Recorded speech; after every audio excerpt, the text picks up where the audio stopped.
we need transparency. We need to make sure that no one must benefit unlawfully through buying favors from any person who will be the leader.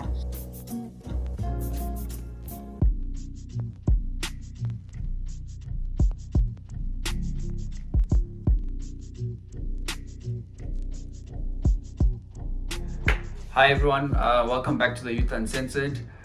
This week we have a very special guest. We have the Public Protector of the country, Advocate Busisiwe Mkhwebane. She'll be joining us and we'll be having a conversation about all things related to the recent corruption scandals, state capture, what is state capture, as well as just general issues relating to women, especially during Women's Month. And yeah, I'm really excited to have her join us. Can you hear us properly? Yes, I can. Yeah, we can start. Thanks again for joining us, Ma, and really appreciate you taking the time. And I think just without any further ado, we'll just go straight into it. And would you like to sort of share with us, for someone who doesn't know, what does the Public Protector's Office do, and what are some of the things that you get up to on a daily basis, and just for the ordinary, especially young people who are not quite informed as to what is it that you actually do? Thank you so much for inviting me.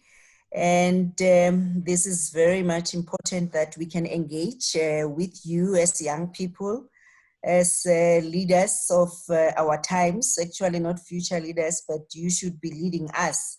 The Public Protector is a constitutional institution, meaning it was established in terms of Section 182 of the Constitution, and normally you'll hear that it's a Chapter 9 institution. All of us are in Chapter 9, like the Public Protector, the Gender Commission, the Human Rights Commission, the Auditor General, and the Commission for Religious and Linguistic and linguistics.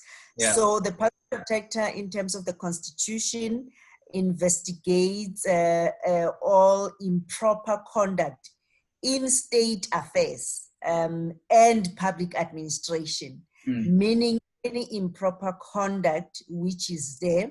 And the Public Protector is the only institution which can remedy that particular improper conduct in state affairs by issuing remedial actions. And that is done by issuing a report. But then the Public Protector has additional powers in terms of the Public Protector Act to then investigate maladministration, abuse of state power, undue delay in processing government or public administration processes, abuse of state resources. And that's where issues then of corruption comes in, because where there is maladministration, or it's a fertile ground for corruption. So that's what the Public Protector is all about.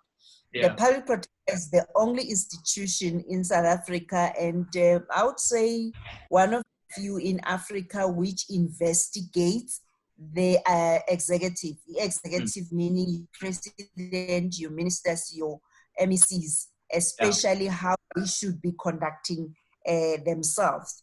So that's what the Public Protector is all about. So there's a growing conversation in the country currently that everyone is talking about, and it's the issue of corruption. So when I'm being there firsthand and dealing with these issues every single day, some of the complaints that you get, how bad is the rot in the system? Is it an inherent issue, or is it a few bad apples?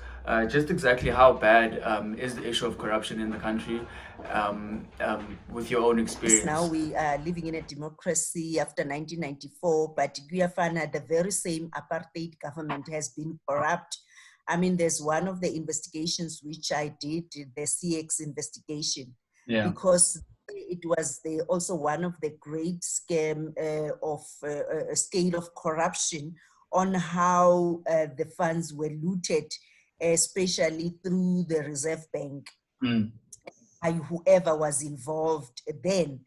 So that is still continuing. Now we have the constitutional democracy, We have Section 217 of the Constitution, which is saying we need to have an open tender, transparency, every fair competition, and the Public Finance Management Act. But unfortunately, that is violated throughout the process. Unfortunately, also, we have executive or the politician or the executive who does not respect the very same constitution, because they are continuously violating the very same constitution when it relates to issues of how we are procuring for our services, how the politicians are conducting themselves when they are supposed to, I mean, they took an oath of office to say will uphold the Constitution, Section 95 of the Constitution, when they take that particular oath. But when you see then the way they behave, the way they conduct themselves, I mean, if you see some of the executive even insulting the constitutional institution like the public. It just stopped.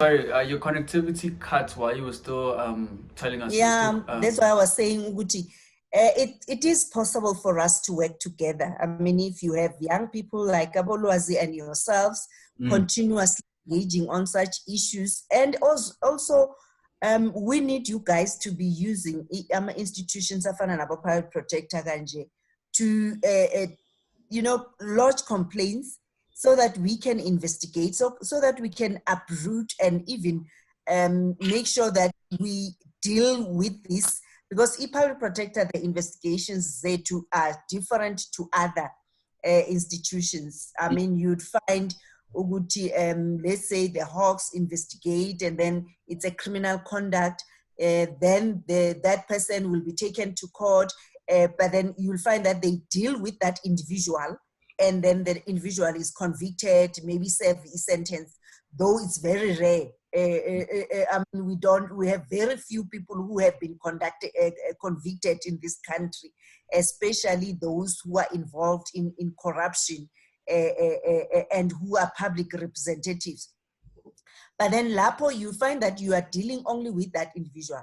But then when the public protector investigates that systemic corruption, when we issue the report, our report is different because we try and deal with the systemic issue and we remedy that administrative wrong. And we are then calling upon any person who would take a position in government as a minister, premier, or an HOD or a DG to learn from the previous investigations and the reports and not to repeat the same issues which others have done. So that's where the public protector differs from any other institution which is out there. I mean, currently they would be saying SIU is investigating, but the SIU is it's a statutory body. SIU reports to the very same executive. SIU can issue recommendations. It's up to the president to implement those recommendations or not to implement. But then the public protector is different because our remedial action, as you know, the Constitutional Court pronounced on them are binding and they can only be set aside by a court. So again, it's worrisome because the courts should also be helping to uproot this corruption. The courts should be looking into what is the intention of the public protector and what justice we should be bringing forth. Unfortunately, now you see that some of them or some of the judges, they just focus on the narrative which is out there about the public protector and forget about the legalities and the corruption which we should be working together to uproot as a country. So having identified that corruption is a multifaceted issue and that it's the executive and other obviously political office bearers and it's people that you know, does it become difficult to become impartial when prosecuting or when investigating rather some of the reports that come out? Because obviously being in the same organization, being the ANC, especially in the executive with its minister to minister, does it become difficult to hold each other accountable because these are some of your comrades, or do you act, very unbiasedly and to the book, or is it very sort of like tough to be impartial at all times? I'm not their comrades, and that's a good thing about me and the public sector. We are apolitical. I'm not even a member of the political party.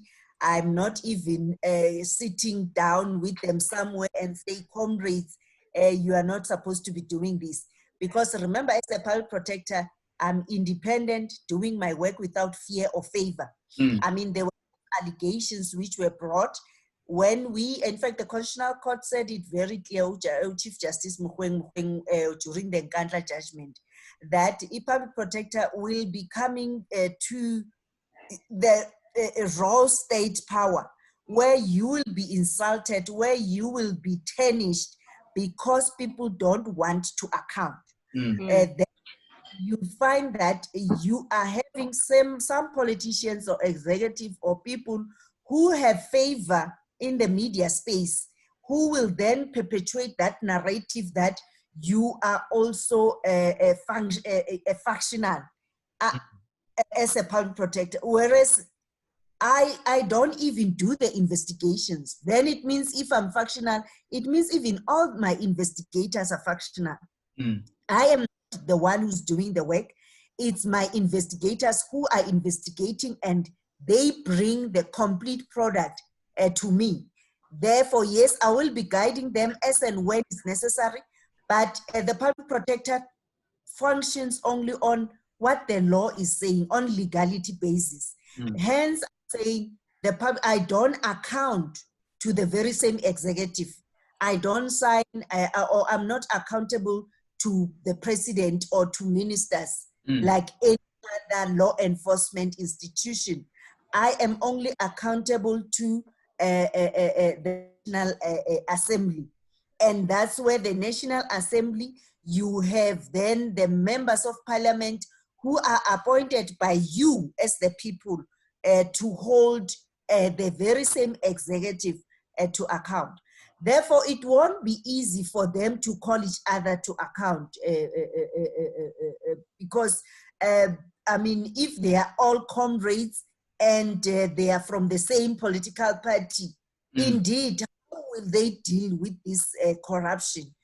Because they are doing it with impunity, actually. So that's where then you find constitutional institutions like the public protector, the auditor general, who should make sure that we guard the resources of state when they are being looted by the executive.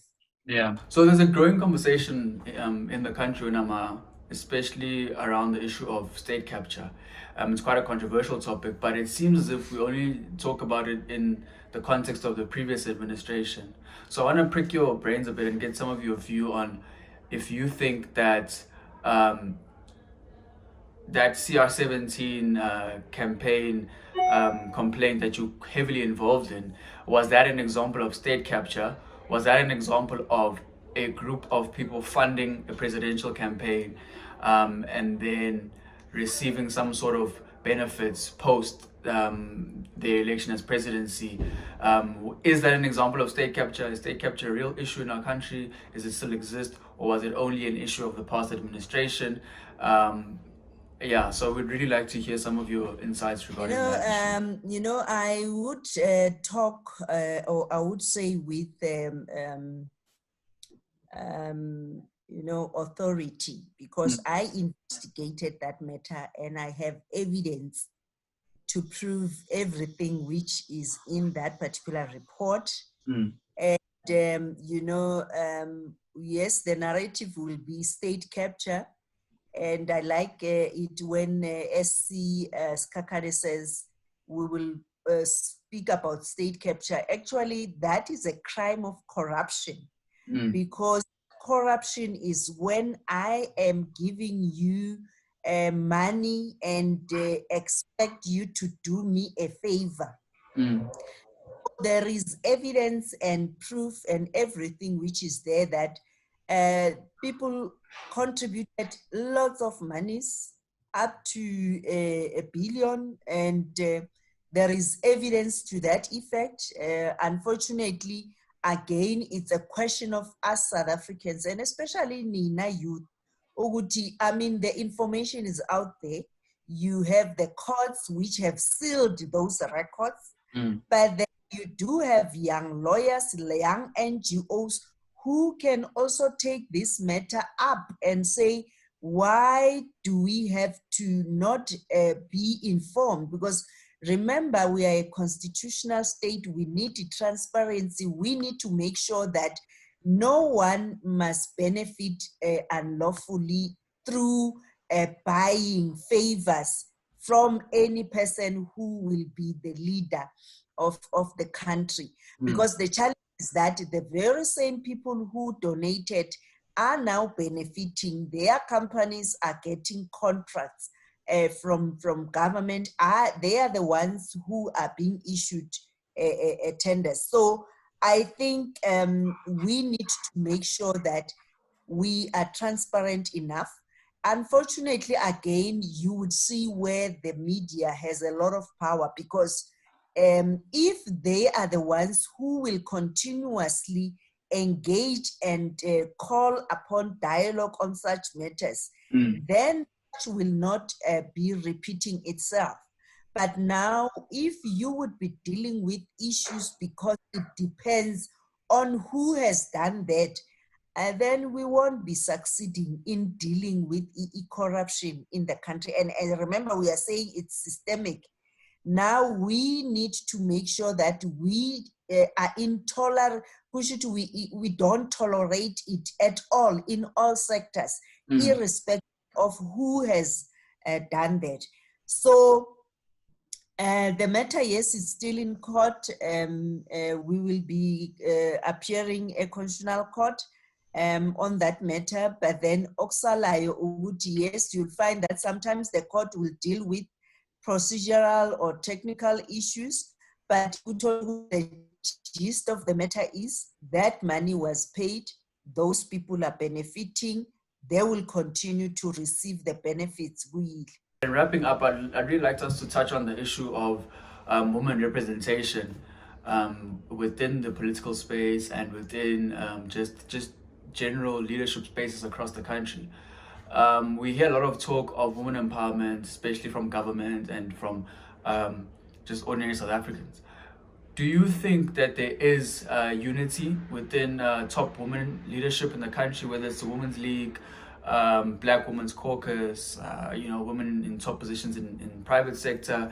Do you think there is a unity amongst top women in leadership to bring each other up and empower more women across the country and really sort of look out for each other? Or is there more that you'd like to see being done? I'd really like to get your view on that in terms of the unity amongst the top women in leadership in our country. I would say they are trying.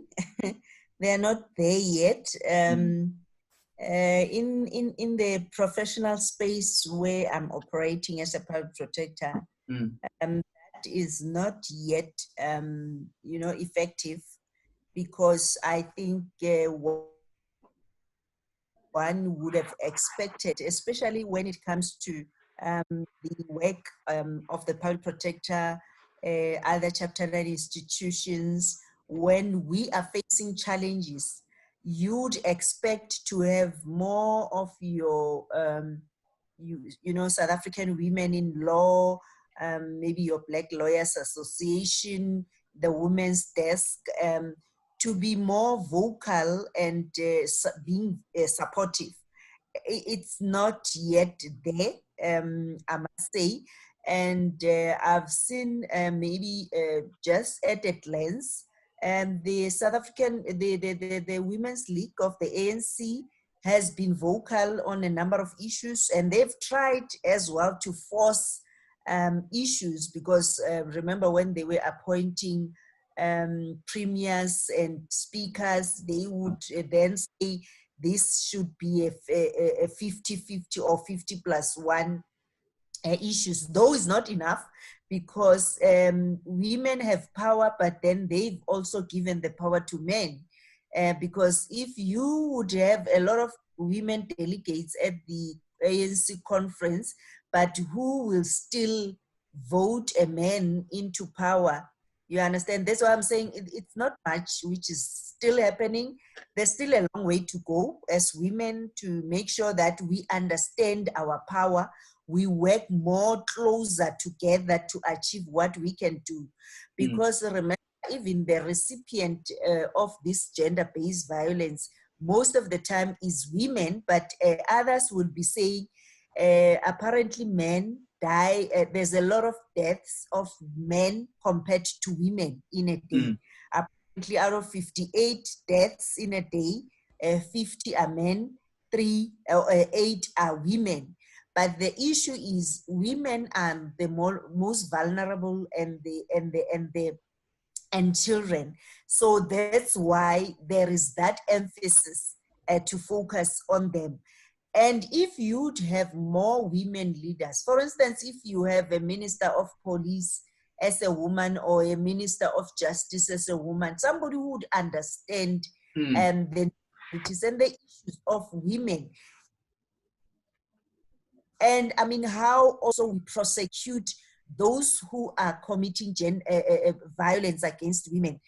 I mean, Mina, I still don't understand why, if you have opened a case, you've been assaulted or violated by a man now, because a lot of them is femicide, and that is a state case. And at the end of the day, 2-3 weeks down the line, we reconcile, and I go and withdraw that case, and I'm allowed to do that. I think for me, I wouldn't have allowed that, because that is a state case.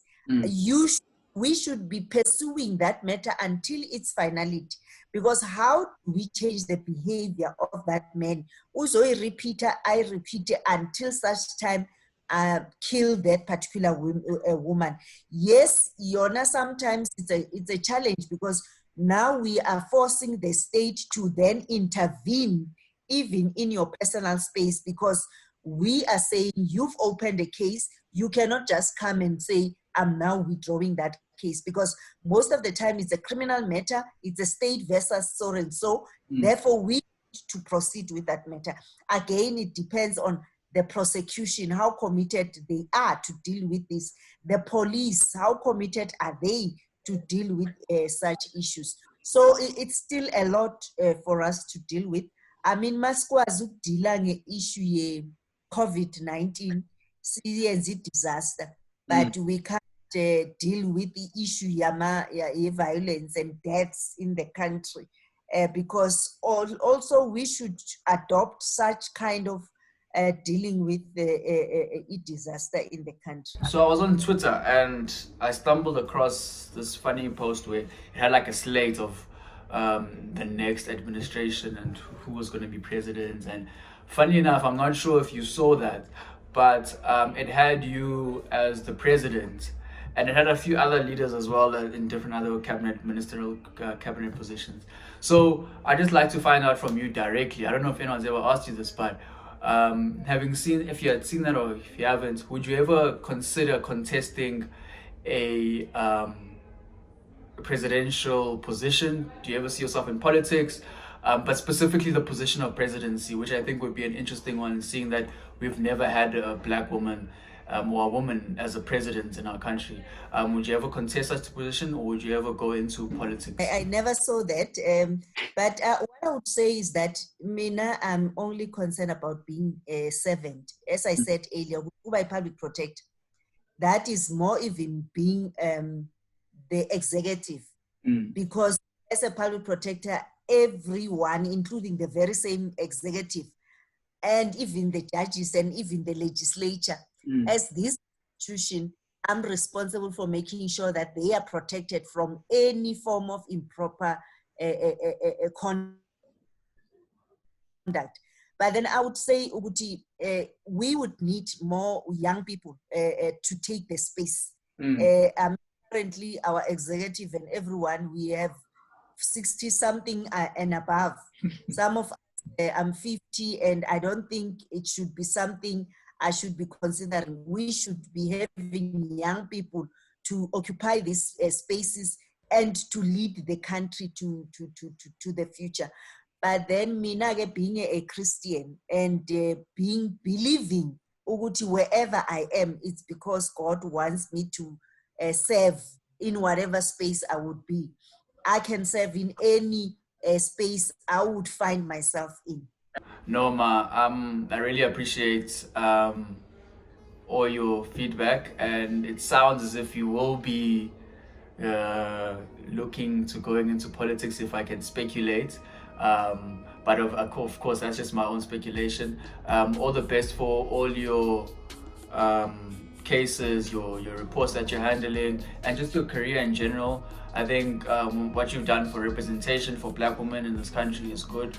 Regardless of how people may think about politics, just having a Black woman in such a high profile position is really great for a lot of the people who are marginalized in this country, who can aspire to be in such positions one day. So I really appreciate you coming out and speaking to us, and all the best in all your endeavors. Keep safe, and we hope to have you again on the platform. This dialogue will help, but again, I call on young people. Can we make sure that don't keep quiet? Let's hear your voices. Just make noise wherever possible, and use these constitutional institutions to protect the people, as people. Yeah. Definitely. No.